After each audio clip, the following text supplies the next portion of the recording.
Hello guys, আমরা এখন পদ্মা নদীতে। এই একটা ছাগল আর একটা বড় ছাগল। সামনে ওরা তিনজন চলে গেছে, আমি এর মাঝে আটকে গেছি। আজকে শুক্রবার, সবাই ঘুরতে বেরিয়েছে। আজকে মঙ্গলবার না? তোমরা কই কই? আমি চলে আসছি। সেচ ভবনের ঠিক উল্টা পাশে। কি পানি টানি শেষ করতেছো ভালো মতো? ইয়া হাবিবি, হাবিবি কই? হাবিবি জ্যামের পিছনে পড়ছে, আর খবর নেই। ওরে এ বাইক সারি স্কুটি নেওয়া লাগবে। স্কুটি কি দৌড় রে ভাই, পিক আপ দিলে দৌড়। বাইক সারি স্কুটি কেনা লাগবে। সেচ ভবনের সামনে আমি, সংসদ ভবনের সামনে। সংসদ ভবন, সংসদ ভবন। দেখি আমারটা কই? হাবিবি কই? হাবিবি তো পিছনে, পরে খুঁজে পাবে না। কই দাঁড়াইছিস তোরা এখানে? গাড়ি তো দেখি না। উল্টা পাশে তো বুঝছি, দেখছি দেখছি দেখছি। ওই যে ইয়া হাবিবি, কাইফা হালুকা, কাইফা হালুকা। এ দেখা পাবে। দাদুর গাড়ি তো দেখতেছি না। দাদু কই? যাওয়া যাবে কেন? হেই, আমি আলিফ মোশন। कौन है ये लोग? সো আমাদের মিট আপ ছিল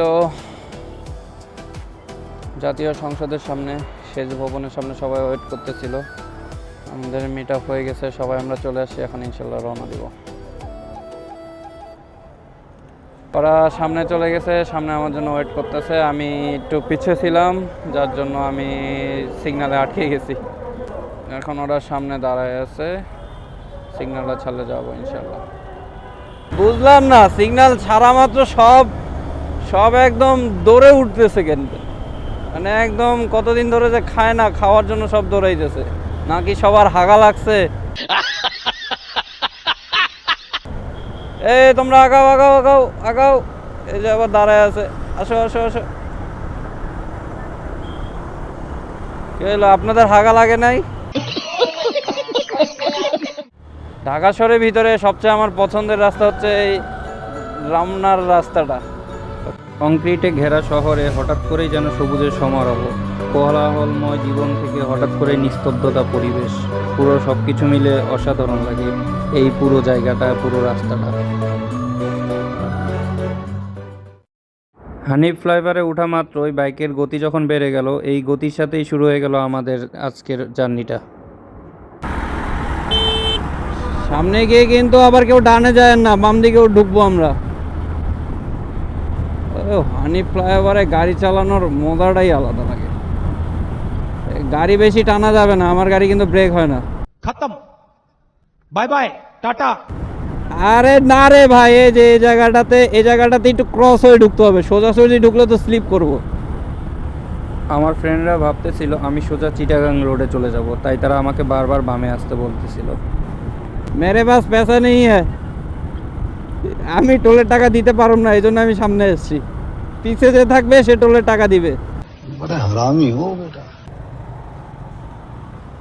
4টা গাড়ি আছে একসাথে, একটা একটা করে দেন, পিছে দিবে। ঢোকো, ডানে ঢোকো। এই সুযোগ একবারই হয়, ঠিক আছে?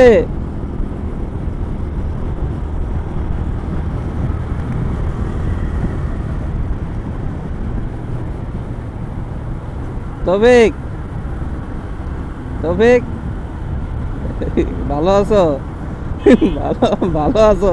না আমি বন্ধ করবো না। কিসের কিসের ফায়ার, কিসের ফায়ার হয়ে যাবে? এই যে বন্ধ করে দিছি। ফাইনালি আমরা মাওয়া রোডে উঠে পড়ছি। অনেক সুন্দর একটা রোড। এই রোডটাতে উঠলে সবারই ইচ্ছে করবে গাড়ির থ্রোটলটা বাড়িয়ে একদম হাই স্পিডে চলে যাই, কিন্তু আসলে এক্সপ্রেসওয়েতে অবশ্য আপনাকে গাড়ি জোরেই চালাতে হবে, কিন্তু একটু সাবধানে। কারণ এই রোডে যে বাসগুলো চলে, খুলনা ডিভিশন বা ধরেন যে আপনার গোপালগঞ্জের দিকে যেগুলো গাড়ি যায়, বরিশালের যেগুলো গাড়ি যায়, প্রচুর হাই স্পিডে যায়।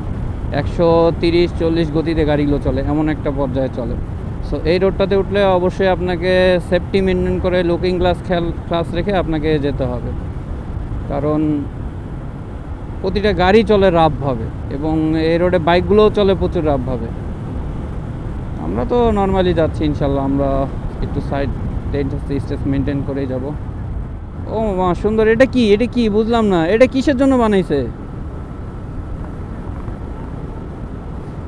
তেলের পাম্প বসাবে, কিন্তু বাইকারদের পুরো একটা আয়োজন করেছে। এগুলো কি সবাই একসাথে আসছে মনে হয়, সব রেস করতে আসছে, সব ছাপড়িগুলো আসছে। এই যে শুরু হয়ে গেছে ছাপড়িগিরি, বলতে না বলতে শুরু হয়ে গেছে, মানে মেইন রোডে উঠেই একদম থ্রোটল হাই।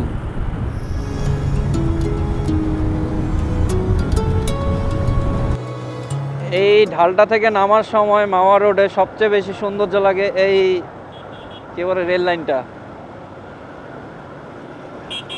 এই যে রেল লাইনটা দেখা যায় কত সুন্দর। কি ব্যাপার, আমার সামনে সব কাপল দেখি, কই যায় সব? ছুটির দিন 5-5টা কাপল সব সামনে আমার। হ্যাঁ সব ভাঙা যায় না, চলেন ভাঙা যায়। তবে গাড়ি সামনে, গাড়ি পিছে, গাড়ি হানিফ।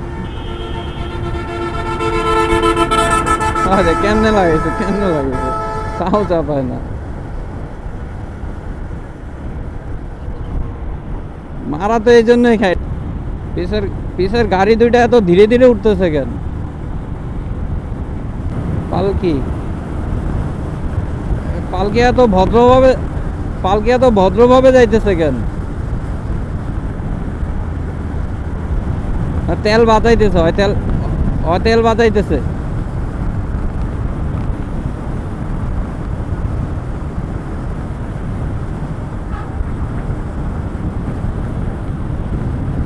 দেখছেন না, এটা 70, ওইটা কত 80 হবে। গাড়ি কি, গাড়ি এত ধীরে যাইতেছে কেন?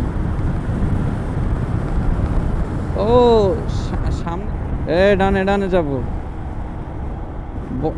বসাইছে কই? দেখছো, দেখো এখন গাড়িগুলো শুরু হয়ে গেছে। যেই স্পিড গান পার হইছে, গাড়িগুলো এখন টানা শুরু হইছে। আর ঢাল থেকে নামার সময় স্পিড বেশি থাকে, তো এজন্য স্পিড গান নিয়ে বসে আছে ওই জায়গাটাতে। পুলিশের স্পট পার হইছে, এই যে গাড়ি দুইটা শুরু করছে টানা, রেস খেলা শুরু করে দিছে। এখন শুরু করছে সামনে রেস। আমাদের সামনে দৃশ্যমান পদ্মা সেতু, বাম দিক দিয়ে উঠে গেছে, ওই দিক দিয়ে নামছে। আর নিচ দিক দিয়ে সোজা রেলওয়ে লিঙ্ক, মানে নিচ দিয়ে রেল যাবে, উপর দিয়ে যানবাহন যাবে। ও অসাধারণ একটা। আমরা এখন ডানে ঘুরবো, বামে সোজা পদ্মাঘাট, মুন্সিগঞ্জ, লৌহজং, মুন্সিগঞ্জ এদিক দিয়ে যায়, কিন্তু আমরা এখন ডানে যাব ইনশাল্লাহ। আর এই সেই নিচ দিক দিয়ে, এদিক দিয়ে ট্রেন যাবে, উপর দিয়ে গাড়ি ঘোড়া যাবে। বিষয়টা কেমন দারুণ না? এ হচ্ছে পদ্মা সেতু। বাম পাশের রাস্তাটা না,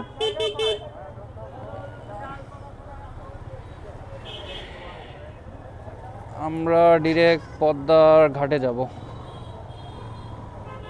বামে চলে গেল মাওয়া ঘাট বলে, সেটা মাওয়া ফেরিঘাট, কিন্তু আমরা ডান দিক দিয়ে ঢুকে একটু বাজারটা পার হয়েই বাম দিকে একটা রাস্তা গেছে। আলহামদুলিল্লাহ, ফাইনালি আমরা একদম নদীর কাছে চলে আসলাম।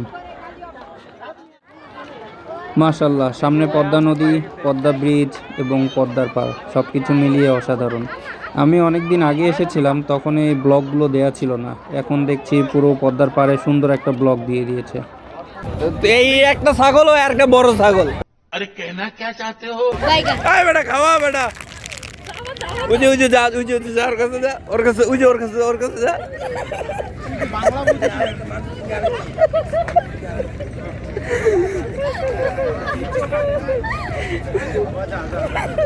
যাবেন না, যাবেন।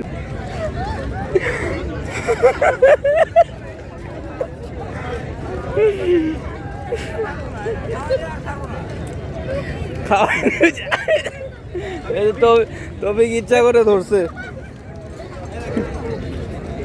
ওই যে বাবা, ওই যে ওর কাছে, সব ওর কাছে যা। বিকেলটা খুব আনন্দের সাথেই কাটছিল। এর মাঝে আরও আনন্দ যোগ করতে পদ্মা সেতুর মাঝে চলে এলো ট্রেন। কি অসাধারণ, মানে সব কিছু, পুরো ট্রিপটা ছিল একটা জাস্ট খুব মজার একটা ট্রিপ ছিল। দেখতে পাচ্ছেন দূরেই সেই পদ্মা সেতুর নিচ দিয়ে যাচ্ছে ট্রেন, আর উপর দিয়ে যাচ্ছে বাস, ট্রাক, সব কিছু। আলহামদুলিল্লাহ। দেখতেই অসাধারণ লাগছে।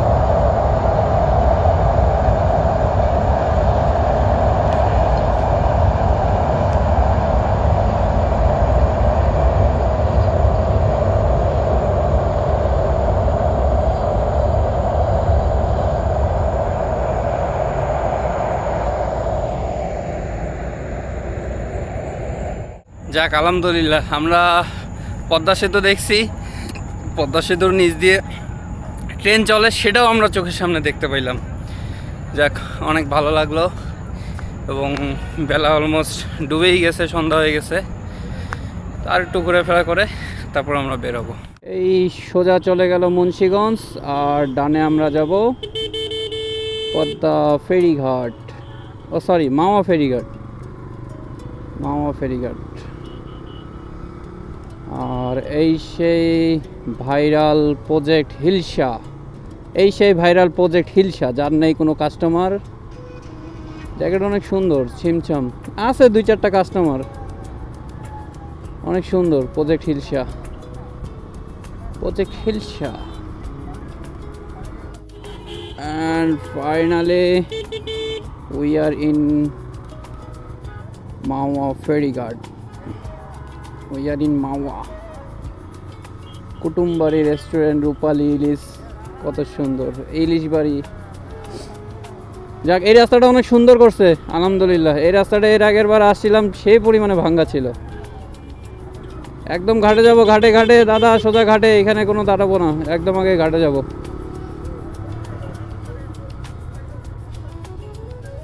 রেস্টুরেন্ট বন্ধ কোথায় আছে?